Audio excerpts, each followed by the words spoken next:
Alright, so, this is going to be another comic review from a book sent to me by my friend Chris. Chris, thank you as always, brother.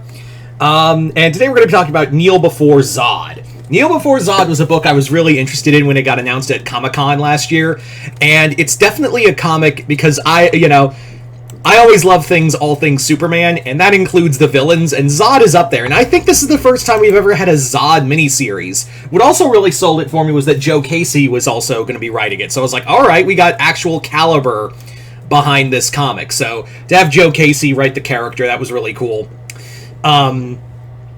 So I was really excited, and I was really anticipating for this miniseries to come out, because Zod is like a couple things. Zod and Ursa now ruled a planet. There's still this whole United Planets thing going on that clearly no one in DC likes. Like, everyone, ever since Bendis brought up this whole United Planets thing during his Justice League run, everyone and their mother in DC has just been like, oh, I fucking hate this thing. Can we get rid of it? Like, I saw that in both Green Lantern stories, from Jeremy Adams' Green Lantern and Philip Kennedy Johnson's Green Lantern War Journal. I've seen that whenever there's something cosmic in the DC chronology, every writer is just like, fuck the United Planets, man. I almost feel like no one wanted to do this, and now they're just keeping it around for a while because they're just like, yeah, it sucks and we hate it, but like, we could just show how dumb it was. It's almost like they're giving Bendis the middle finger now that he's no longer part of it, because they're like, you saddled us with this dumb shit, now we have to find a way to utilize it, while at the same time write for it. Anyway, I'm getting off topic. Let's get back to the comic. So, for reference, basically what has happened is that Zod and Ursa and their son Dur have basically... Not Dur, what was his name? Dur. Yeah, Dur-Zod. I can't help but go Dur every time. And it's actually funny because it's a reimagining of a character that showed up in the previous continuity, where Zod's son was in this storyline by Jeff Johns and Richard Donner called Superman Last Son, and he was actually they didn't know what to do with the character after that storyline that brought Zod back to the DCU. And here they almost make him like a little Vegeta, which is kind of cool. I thought Superman Last Son was okay. But it was very clear after the whole New Krypton storyline in the pre-52 that they didn't know what to fucking do with Zod's son and be like Superman's son. But I imagine it did give inspiration for Jonathan Kent. So I am kind of hoping we get like I know I'm going on another side tangent. I really do hope we get a actual fight between John Kent and Zod's son, Jur. So I'd love to see the son of Zod and son of Superman clash in a fight, even though they're aged differently. Thanks, Bendis. God damn it, I swear.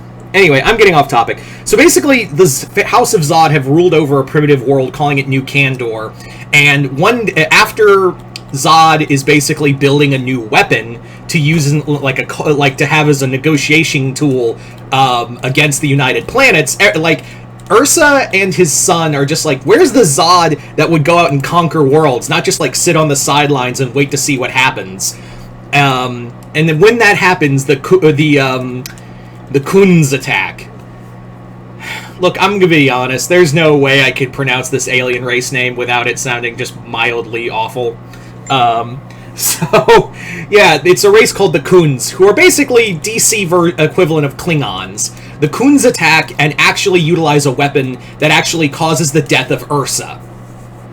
Zod, in his moment of just absolute grief, destroys his planet, shoots off, because he did have the bottle city of Kandor in his possession, shoots it off into space, and proceeds to go, re-find himself. Keep in mind, he already exiled his son, so he's like, the House of Zod endures even if I die. Now, I haven't read Sinister Sons, which is written by Peter Tomasi, that's a comic about, like, Sinestro's son meeting Zod's son, and they're going on, like, adventures. Alright, I haven't read that comic, but Tomasi's always good. Anyway, I digress. So Zod in here goes on, like, this big storyline that feels like it meanders, and it also feels like this comic was stopped before it actually finished. Because I don't know if I'm not trying to sound like I'm gaslighting anyone, I swear to God. I'm trying to even, like, not gaslight myself when I say this. I I remember this being announced for 12 issues, right? Like, if anyone heard the news about this comic, the thing was, it was like I distinctly remember it at Comic-Con. They said it was going to be a 12-issue maxi series, not 8 issues. Am I right? Am I going crazy? Right? Like it even I distinctly remember someone saying it was like the first issue was one of 12. Right? Like, I can't be the only one like, I'm not going crazy, right? Like, it was announced as 12 issues, not 8, and it clearly shows at the end of this comic that this book was clearly meant to have 4 more issues to end this story. Because how this comic ends, it was very clear that I was like, wait, there feels like this just ends on an open note that I don't think we'll ever get another series to follow up on it. Yeah. But for what we have, it's a pretty solid adventure. Like, this feels like a comic that really plays into the house of like all of Zod's like anger and rage, and just shows that like he doesn't care about he doesn't care deep down. He doesn't care about Kandor and everything else. He cares about conquest. He cares about being a conqueror. And it's very clear after, like, through everything that there is no other care for him other than, the pursuit of power. Yes, Ursa dies and he feels sad about it, but really it's just like he was more concerned about, being her dying in such a cheap way, and also that she was pregnant with their second son. So Zod is like, that's what Zod's more broken. I was like, that his line has ended prematurely. His line didn't.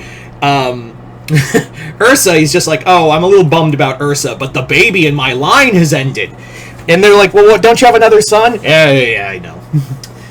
So that's kind of what the story also goes from Zod getting his revenge to being imprisoned on a slaver ship, breaking out said slaver ship and freeing them, to even encountering Sinestro, who is, if you guys read the Jeremy Adams Green Lantern run, he became a Red Lantern.